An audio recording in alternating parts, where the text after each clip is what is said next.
So this article I got from Monster. You know Monster?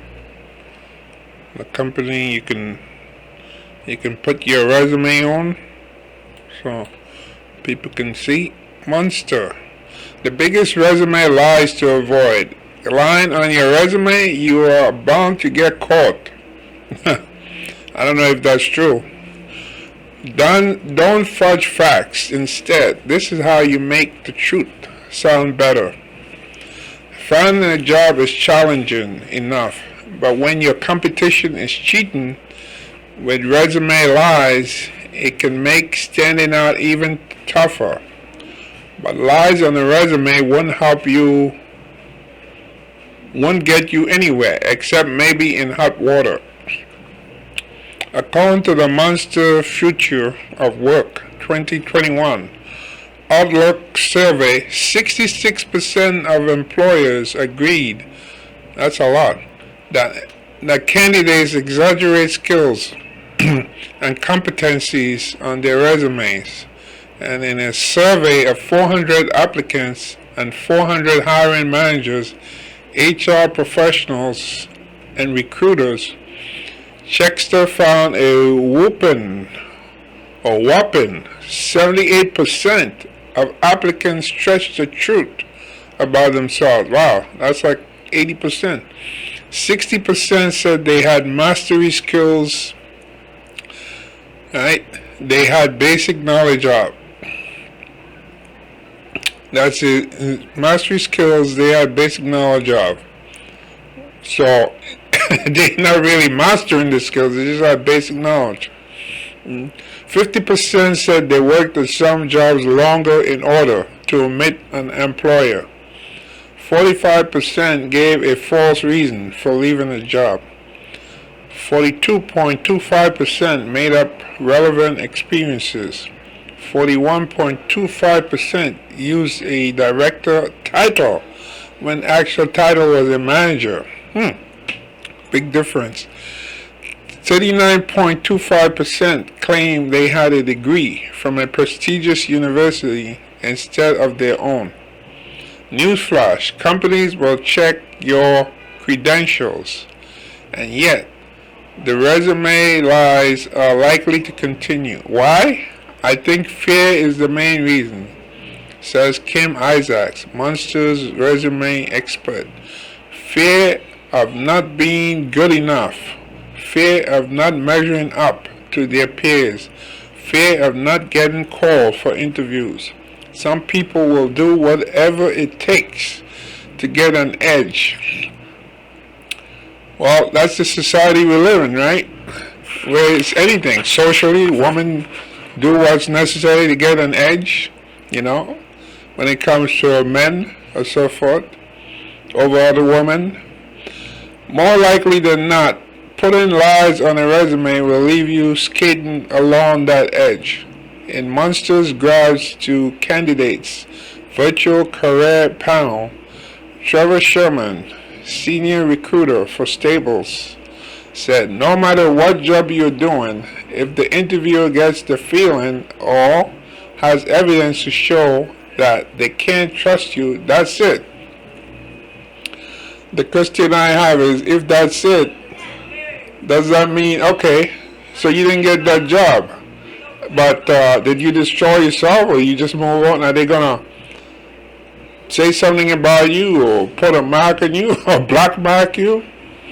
I'm not sure. I don't think it'd be legal anyway. You just don't get the job, right? Maybe that's what most people say. Oh, what the hell? I didn't get the job, that's all. Or I didn't get the interview. Whether you're telling a little white lie or a blatant fabrication, getting caught could amount to career sabotage. Especially since today's technology and social media environments make it easier to get caught.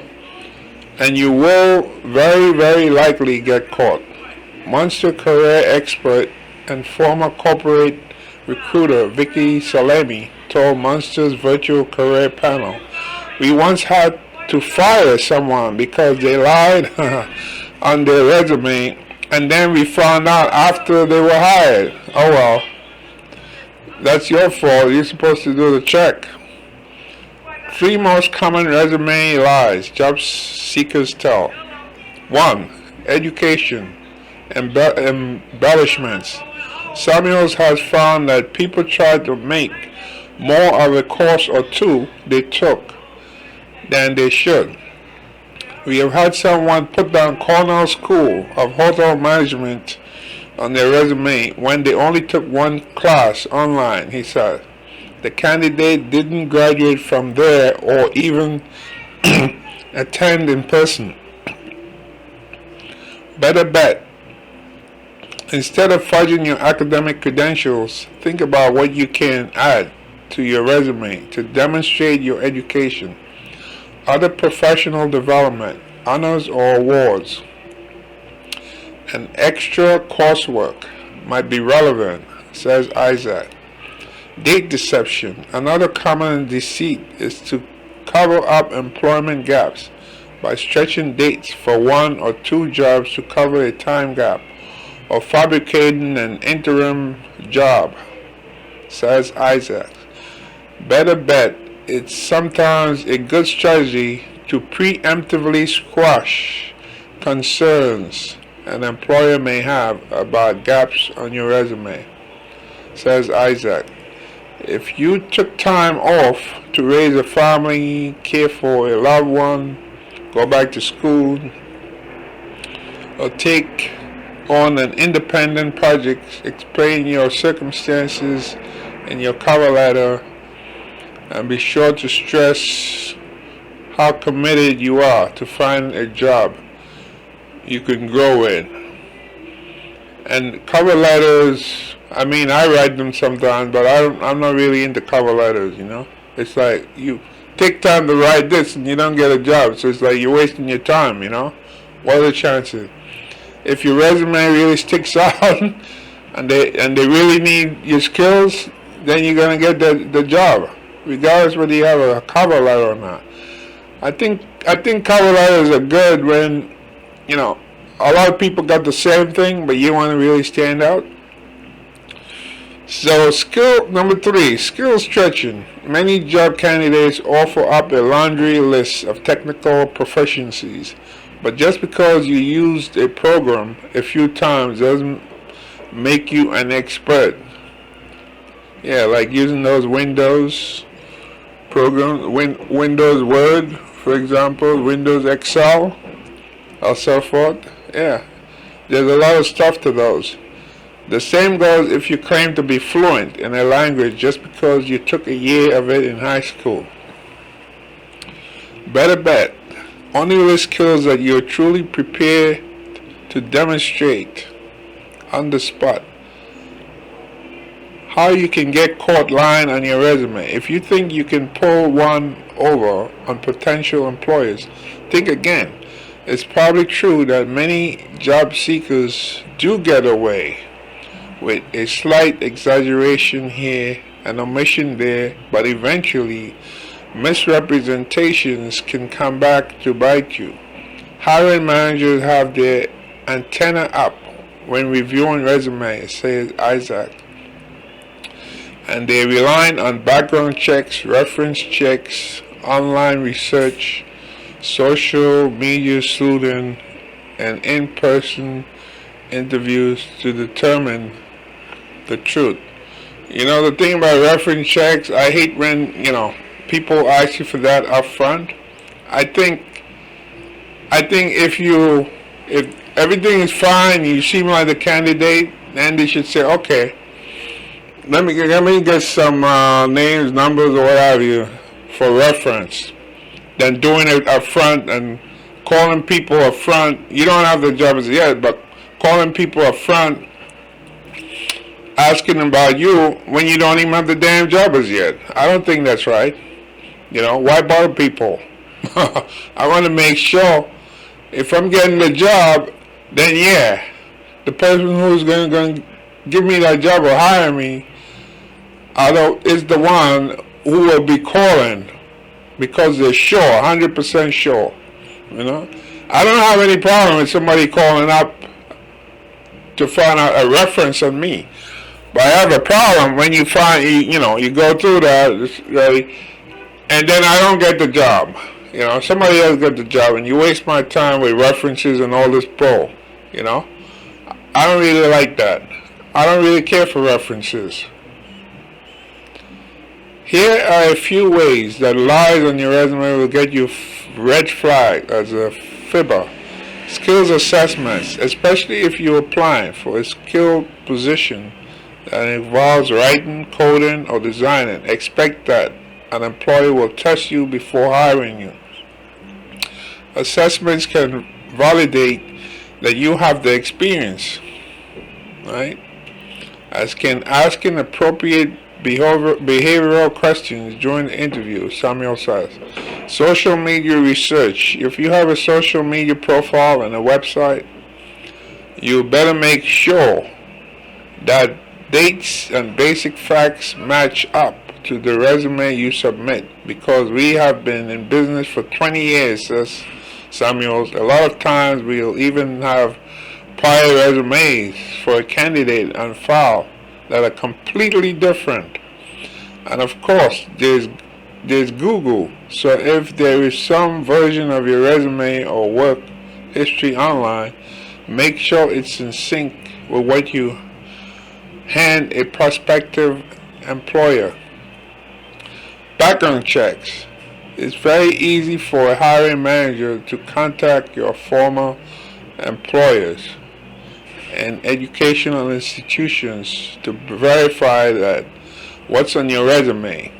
And even if employers somehow miss false or misleading information before an applicant is hired, the job seeker isn't really ever off the hook. The resume liar is always in danger of getting caught, says Isaacs, and this could happen many years into their tenure. Okay, so if you many years into your tenure and you're doing the job, well, what's the harm there? For instance, says your company goes through a merger and you have to go through a vetting process again, those lies can end up haunting you. Well, I remember there used to be a weatherman here in New York City, Dr. Bob. And he was very good at his job, Yeah, he used to work in WCBS AM, the news radio, many years. People probably can Google him. Then somebody turned him in. They said, no, he doesn't really have, I think he claimed he has a PhD. I said, no, Dr. Bob doesn't have any PhD. He's very good at what he does. He knows about the weather. He studied meteorology and all that stuff. But he never really went to school to get like a PhD. And he got fired. Yeah. But he was working just like this thing, sir. But he was working there many years. But see, the job he was doing, he was out in the open. But he was fired not because he didn't know what he was doing, that he was incompetent. He was fired because of his educational background. So, but he did get, he was hired elsewhere. I remember him on another station during the weather. I don't know if he's still alive, but Dr. Bob is an example of what these people are talking about. He knows his stuff. He knew his stuff. He knew how to give the weather. He knew everything about clouds and when rain is going to come and all this stuff like that. But he didn't have the educational degree. And somebody called the station and wrote about him and say he didn't, so that's the world we live in, Even though the station didn't find out, but somebody outed him. And that's how he ended up losing his job. Yeah. I tell you have to be careful out there, Because that's a nice job, having, doing the weather and getting paid well. And then somebody out to destroy you. So tips to avoid lying on a resume. Stay honest. It sounds cliche, but honesty really is the best policy, says Isaac. Not all the time, because there are a number of people who lie and they have top jobs and they're doing well. Instead of using evasion or a complete distortion of facts, try the following strategies. Rethink your design. A common way to format dates on your resume is to right justify or left justify them so they are set apart from text, says Isaac. But long dates surrounded by a river of white spaces draws the eye, so it's not a good choice for someone trying to downplay frequent job changes. Instead, place the dates next to the job titles or employer names so they blend in with the other content, she suggests. Get in front of a potential issue. You might be tempted to leave off a job in which your departure didn't go well, but omissions are like lies and can be just as harmful. Sometimes bad things happen. If you're honest and upfront, you can overcome that, says Samuel. The truth of the matter. Fact is, no job candidate is perfect, and if your resume portrays perfection, that in and of itself might put an employer on high alert if everything looks perfect. Plus, employers don't expect perfection. What they do expect is your resume to represent the real you. Most of us have had bumps in the road that don't exactly look great on the resume, says Isaac. Leave the lies behind and lead instead with your best self. Want to make sure your resume is mistake-free? And then they go on here about get it free values. Look, I've been interviewed for jobs. Like, for example, I had a job interview where I know my stuff. I mean, I don't even need a book, you know? So this is like the total opposite here, where you know your stuff. It's like you're a minister who can read from the Bible and can quote verse, you know? You know your stuff very well. And still you didn't get the job, you know? And then they give the feedback to the recruiter and say, well, you know, there wasn't really a clarity in the platform. So you have to wonder about such things. So it's not always the onus is on the potential employee, the one who's being interviewed. Some of these employers too, some of these people who do interviews, they got to check themselves, because sometimes you have people who are honest, who know what they're doing, they know what they're talking about, they have the skills, the right stuff, and they have the experience, and still don't get the job, you know, and somebody else gets the job. So employers got to ask themselves, why do they do that? Also, it's not just about people telling lies. Yeah, some people do tell lies, and maybe that's one of the reasons they tell lies. You know, see if they can get it. But when you're an honest person, you go to an interview, you know your stuff. All the questions they ask you, you know it. You know the answer it, and you give them more than you really have to. You know, you go way and beyond, and then you find out, wow, you still didn't get that job. So that can be depressing too. And these people, you know, in HR or people who do interviews, they gotta ask themselves, you know, when you have candidates who know what they're doing, you should come up with better explanations than just saying, well, the platform wasn't clear or whatever nonsensical stuff that is. You know, because people do take time out to prepare, to get themselves ready for these interviews, so they're aware of their stuff, and then they find out, oh, you know, you didn't get the job, and you asking yourself, why didn't I get this job? Because I know everything, you know, I know the platform, I probably know it better than them, you know, and you can tell. And even asking them questions, some of the questions you ask, they can't even answer some of your questions. So that's really unfortunate. So it's not a one-way street. It's a two-way street.